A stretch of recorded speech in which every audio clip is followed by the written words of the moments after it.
안녕하세요. 마음쉼터입니다. 오랜만에 인사를 드리게 되었네요. 오늘 알아볼 명언가로는 베토벤입니다. 베토벤은 9개의 교향곡, 32개의 피아노 소나타, 1개의 오페라를 포함하여 역사상 가장 상징적인 클래식 음악 작품을 작곡했습니다. 그의 음악은 감정의 깊이, 복잡한 하모니, 형식과 구조의 혁신적인 사용으로 유명합니다. 그의 가장 유명한 작품 중 하나는 유명한 합창 악작, 환희의 성가가 포함된 교향곡 9번입니다. 이 교향곡은 역사상 가장 위대한 음악적 업적 중 하나로 간주되며 200년 이상 전 세계에서 공연되었습니다. 음악과 문화에 대한 베토벤의 영향은 아무리 강조해도 지나치지 않습니다. 그는 낭만주의 시대의 선구자였으며 클래식 음악을 보다 표현력 있고 감성적인 예술 형식으로 변모시키는 데 도움을 주었습니다. 그는 또한 피아노를 독주 악기로 대중화하는 데 일조하여 여러 세대에 걸친 위대한 피아니스트의 길을 닦았습니다. 그의 음악적 업적 외에도 베토벤은 난청의 역사에서 중요한 인물이기도 했습니다. 그는 청력을 잃은 후에도 작곡을 계속하기 위해 진동과 시각적 단서를 사용하여 음악을 작곡했습니다. 장애를 극복하려는 그의 결단력은 그의 강인한 성격과 인내에 대한 증거입니다. 그럼 시작하겠습니다. 가장 뛰어난 사람은 고뇌를 통하여 환희를 차지한다. 고난의 시기에 동요하지 않는 것, 이것은 진정 칭찬받을 만한 뛰어난 인물의 증거다. 국가가 헌법을 지니지 않으면 안 되되 개개인도 자신의 규범을 갖지 않으면 안 된다. 나는 귀머거리라네. 내가 하는 일이 만약 어느 다른 종류의 것이었다면 또 그런대로 어떻게 되었을지 모르지만 내가 하는 일로서는 이 사실은 무서운 상태일 수밖에 없네. 내 적들이 이 사실을 안다면 대체 무엇라고 하는지. 더욱이 그 수효는 적지 않네. 극장에서는 배우의 대사를 알아듣기 위해서 오케스트라 바로 옆자리에 앉지 않으면 안 되네. 좀 떨어져 있으면 악기나 음성에 높은 소리가 들리지 않는단 말이야. 사람이 조용한 목소리로 말하면 겨우 그런대로 알아듣지만 큰 목소리로 말을 하면 도저히 견딜 수가 없다고. 때때로 나는 내 존재를 저주했네. 플루타크는 나를 체념으로 이끌어 주었지. 만일 가능한 일이라면 나는 이 숙명에 도전하고 싶네. 그러나 때때로 나는 신이 만드신 물건 중에서 가장 비참한 것이라고 생각되는 때가 있네. 나는 운명의 목을 죄어 주고 싶다. 어떤 일이 있더라도 운명에 져서는 안 된다. 나는 참고 견디면서 생각한다. 모든 불행은 뭔지 모르지만 좋은 것을 동반해 온다고. 나도 볼테르와 한 가지로 벌이 조금 쏘았다 하더라도 질주하고 있는 사나운 말을 멈추게 할 수는 없다라고 생각한다. 나의 예술은 가난한 사람들의 행복을 위해서 바쳐지지 않으면 안 된다. 나 자신을 가난 속에서도 바쳐준 것은 도의심이며 자살로 생명을 끊어 버리지 않은 것은 나의 예술 때문일 뿐 아니라 도의심 때문이다. 남보다 더욱 하느님께 가까이 하고 하느님의 영광을 인류 세계에 널리 알려주는 일 이외에 더 고귀한 사명은 없다. 남을 위해 일한다는 것은 어릴 때부터 나의 최대 행복이었고 즐거움이었다. 남의 충고를 들어서 좋은 일이란 극히 드물다. 무슨 일을 철저하게 생각한다면 누가 당사자 이상으로 모든 사정을 구체적으로 생각할 수 있을 것인가. 내가 받은 지시, 시골에 머물러 있으라는 것. 어떤 외진 곳이라도 있으면 이것을 실행하기는 쉽다. 여기서는 나의 비참한 귀머거리도 나를 괴롭히지 않는다. 시골에서는 나무란 나무는 모두 거룩하도다. 거룩하도다 하고 나에게 말을 건네는 것 같다. 숲속의 황홀, 누가 이것을 모두 표현할 수 있을 것인가. 내 자신의 불행을 생각하지 않게 되는 가장 좋은 방법은 일에 몰두하는 것이다. 눈물을 거두어드리고 싶은 자는 사랑의 씨를 뿌려야 한다. 될 수 있는 한 선을 행하고 무엇보다도 더 자유를 사랑하고 가령 왕좌 밑에 있을지라도 단연코 진리를 배반하지 않는. 많이 듣고 조금 말하라. 매일 아침 5시부터 아침 식사 때까지 공부할 것. 명성을 얻은 예술가는 그 때문에 괴로워한다. 따라서 그들의 처녀작이 때로는 최고다. 명예를 위해서 생사를 돌보지 않고 명예로운 생사를 바랐다. 스파르타 사람들은 죽지 않았다. 모든 것은 순수하게 그리고 투명하게 신에게서 흘러나온다. 나는 걱정에 사로잡혀 악의 눈이 어두워진 나머지 거듭거듭 뉘우치고 깨닫고 마음을 씻고 닦고 한 끝에 최초의 숭고한 맑은 원천 신에게로 돌아갔다. 그리하여 당신의 예술로 돌아갔다. 그런 때 이기심에 망설이는 일은 없었다. 무엇인가를 뛰어넘을 때마다 나는 행복을 느낍니다. 미움은 미워한 사람 자신에게 돌아온다. 불행은 이상한 것이다. 불행을 말하면 점점 더 커진다.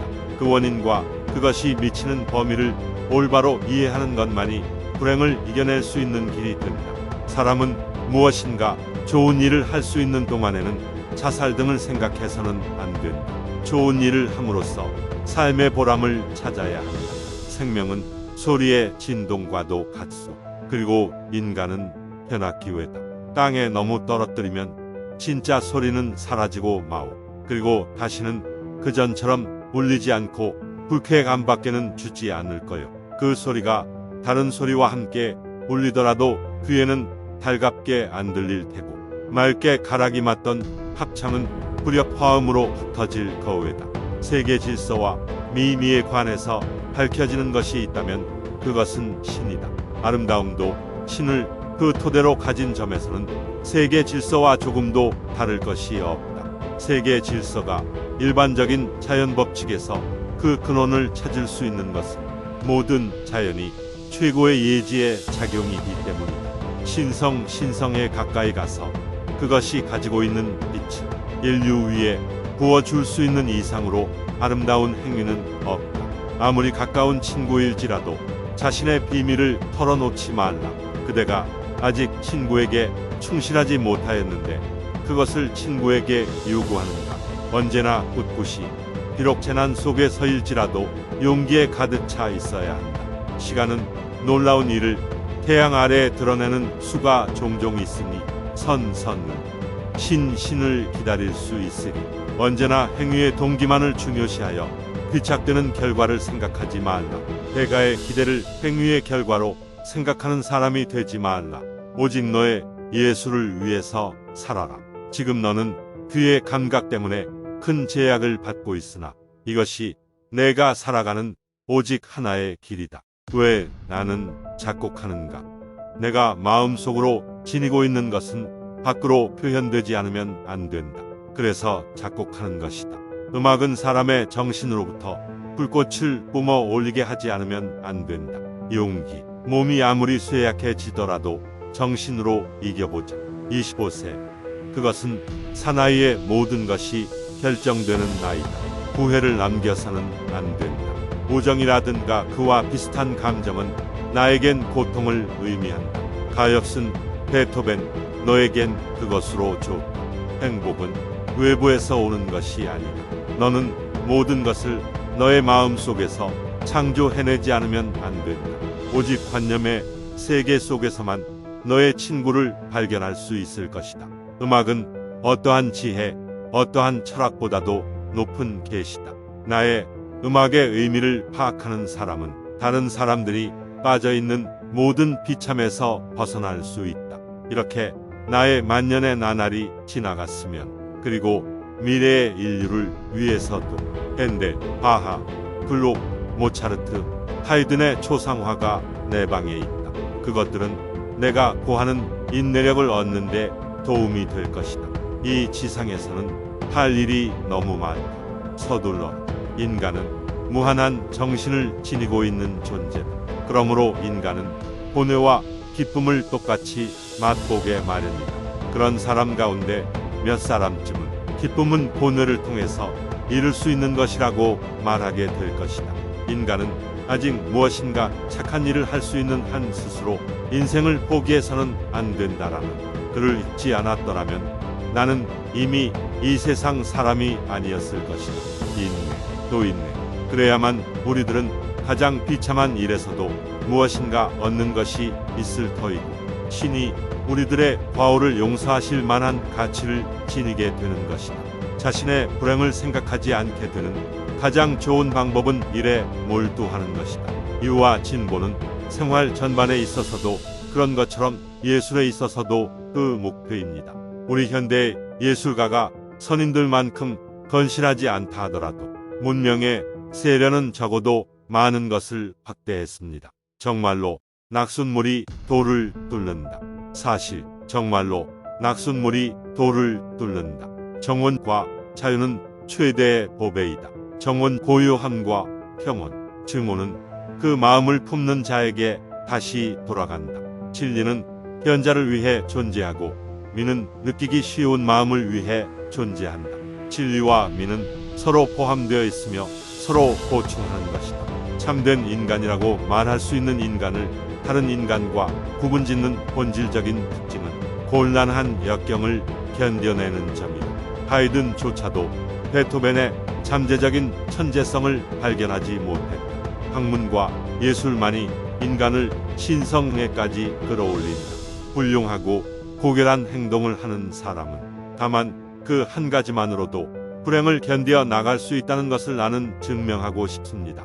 훌륭한 부모의 슬하에 있으면 사랑에 넘치는 체험을 얻을 수 있다. 그것은 먼 훗날 노년이 되더라도 없어지지 않는다. 훌륭한 인간의 특징은 불행하고 쓰라린 환경에서도 끈기 있게 참고 견디는 것이다.